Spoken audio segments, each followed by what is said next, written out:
October 1793. The French Revolution is at its boiling point. Outside the walls, the guillotine is busy, but inside the Basilica of Saint-Denis, a different kind of violence is beginning. The air is thick with stone dust and the smell of stagnant centuries. Men with sledgehammers stand over the tombs of kings. They are not here to pray. They are here to erase history. What happened next was one of the most shocking episodes of the entire revolution. A systematic violation of the dead that would haunt France for generations. To understand the horror, you must first understand the place. The Basilica of Saint-Denis. Imagine Westminster Abbey, but older, darker, and filled with nearly every king France ever had. For over 1,000 years, this was the necropolis of the monarchy. It began with a legend. Saint-Denis, a bishop beheaded by the Romans. It is said he picked up his own severed head and walked to this very spot. A shrine rose, then a temple, then the world's first Gothic cathedral.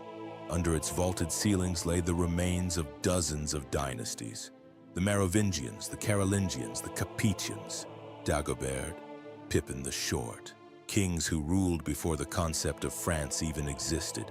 This was not just a graveyard.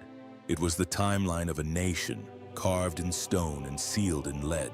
By 1793, it held over 150 royal bodies, generations of power resting in the cool dark of the crypt. They thought they were safe for eternity. They were wrong. The revolution had decided that even the dead were enemies of the people, and the order came down. The tombs must be destroyed. The kings must be evicted. August 1793. The revolution is fighting for its life. Armies from England, Prussia, and Austria are circling France's borders. The Republic needs weapons. Specifically, it needs bullets. And bullets require lead.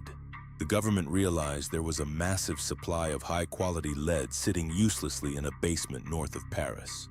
The coffins of the kings. On August 1st, the decree was signed by Bertrand Barrère. The tombs were to be destroyed. The metal would be melted down to fire at the enemies of the Republic. It was practical, but it was also symbolic. To kill the monarchy, you had to kill the memory of the monarchs. The real work began in October. While Marie Antoinette was facing her trial in Paris, workers descended into the crypt of Saint-Denis. They were not looting. This was an official government operation. There were commissioners watching, and there was a witness, Dom Germain Poirier, a Benedictine monk. He was forced to stand there with a notebook and record every single body as it was dragged out. Thanks to him, we know exactly what they found. They started with Turenne. He wasn't a king, but a legendary marshal of France. When they opened his coffin, the workers were stunned. He had been dead for over a century, but he looked like he was sleeping. His skin was dry but intact. His features were perfect. For a moment, the destruction stopped. The workers actually set him up on display. But the respite didn't last. They moved on to the most popular king in French history, Henry IV, Good King Henry. Assassinated in 1610, famous for wanting a chicken in every pot. They smashed through his oak casket, then the lead. Inside, he was perfectly preserved in a shroud. His famous beard was white and intact. The wound from his assassination was still visible. A soldier cut off a lock of his beard as a souvenir. For a brief moment, the crowd was silent, facing the king they had been taught to love. But Henri IV was the exception. As they dug deeper, the scene turned from fascination to horror. Next came Louis XIV, the Sun King, the man who built Versailles and defined absolute power. When they pried open his lead coffin, they found him intact but changed. His skin had turned as black as ink. The king who equated himself with the sun had become a shadow. They threw him into the mud. But the worst was yet to come. Louis XV. He had died of smallpox in 1774. His body had been rushed to the grave, poorly embalmed, sealed in a rush to avoid infection. When the revolutionaries cracked the seal, a thick, putrid vapor filled the crypt. Eyewitnesses say workers fell back, vomiting. They fired muskets into the air, hoping the gunpowder smoke would mask the smell. It didn't work. They dragged the rotting king to the edge of the pit and didn't even try to check him. They poured quicklime over him instantly to burn away the flesh. Body after body followed. Queens, princes, medieval saints, all thrown into two large common pits, covered in lime, mixed together. The individual identities of 1,000 years of French history were dissolved into a white slurry. While the bodies were being destroyed, the monuments above were next. The magnificent stone effigies, the masterpieces of the Middle Ages. The sledgehammers were raised, but one man stood in the way, Alexandre Lenoir. He was a young archaeologist with a desperate mission. He argued that these weren't just symbols of royalty. They were art. They belonged to the people. Lenoir was physically attacked.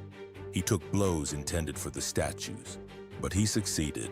He carted hundreds of tombs away to a warehouse in Paris. He saved the stone, even as the bodies were lost. But in the chaos of the exhumations, one specific object went missing: the head of Henri IV. Somehow, amidst the looting, it was separated from the body.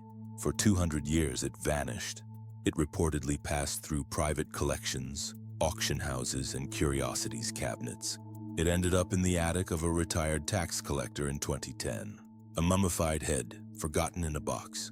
A team of scientists led by Dr. Philippe Charlier examined it. The forensic evidence was compelling. Carbon dating matched the era. A dark lesion on the nose matched a mole seen in portraits. A healed bone injury matched an assassination attempt from 1594. They even found a pierced earlobe, a fashion Henri was known for. They declared this is the king. But history is rarely that simple. A DNA study in 2013 contradicted the findings. The genetic code did not match the living descendants of the Bourbon line. Today, the head sits in a bank vault, stuck in legal and scientific limbo. A king without a tomb. As for the rest of the bodies, the damage was irreversible. After the revolution, when the monarchy was briefly restored, Louis XVIII ordered a search. They opened the mass pits in 1817, but the quicklime had done its work. The bones of 50 kings and queens were inextricably mixed together. Louis XVIII could not separate his ancestors. So he did the only thing he could. He gathered every fragment of bone into a single massive ossuary in the crypt. Behind 2 large marble plates, they are all there together. Enemies, rivals, fathers and sons, united in death by the hatred of the revolution. Today you can visit the Basilica. The stone effigies were returned by Lenoir and placed back over the empty tombs. They look peaceful, hands clasped in prayer, but beneath them there is nothing. The kings are behind the wall. The revolutionaries wanted to erase the monarchy from memory, but by violating the tombs, they turned a graveyard into a legend. They proved that you can burn bones, but you cannot burn history. What do you think? Was the desecration justified rage or a crime against history? Let us know in the comments, and subscribe to The Forge for more stories from the dark side of the past.